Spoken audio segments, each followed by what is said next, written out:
அப்படின்ற ஒரு கேள்வி இருக்கு. தஞ்சை வட்டத்தில் ஒரத்த நாட்டிலிருந்து கும்பகோணம் வட்டத்தில் திருவிடைமருதூர் வரை இத்திட்டம் பரவி நிற்கிறது.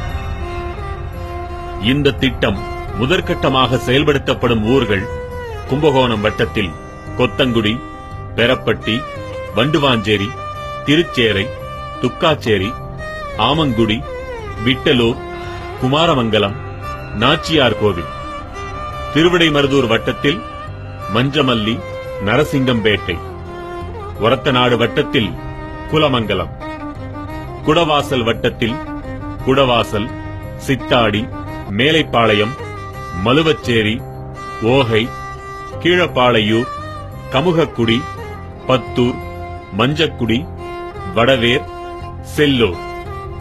வலங்கைமான் வட்டத்தில் சாரணத்தம், மாணிக்கமங்கலம், கொட்டையூர், அனுமந்தபுரம், கீழவடமல், ராசேந்திரநல்லூர், நார்த்தாங்குடி, கோயில் வெண்ணி, ஆதனூர், கண்டியூர்.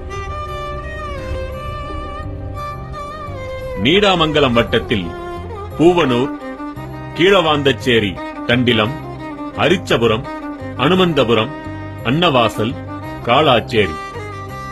மன்னார்குடி வட்டத்தில் கர்ணாவூர், வடபாதி, சேரன்குளம், மன்னார்குடி, அரவத்தூர், சவளக்காரன், மூவர்கோட்டை, பருத்திக்கோட்டை, களஞ்சிமேடு ஆகியன. இப்பகுதிகளில் தொன்மை வாய்ந்த கோவில்களும் வரலாற்று சிறப்பு வாய்ந்த இடங்களும் பாதுகாக்கப்பட வேண்டிய இடங்களும் ஏராளமாக இருக்கின்றன. குறிப்பாக பறவைகள் சரணாலயமும் இப்பகுதியில் அமைந்துள்ளது.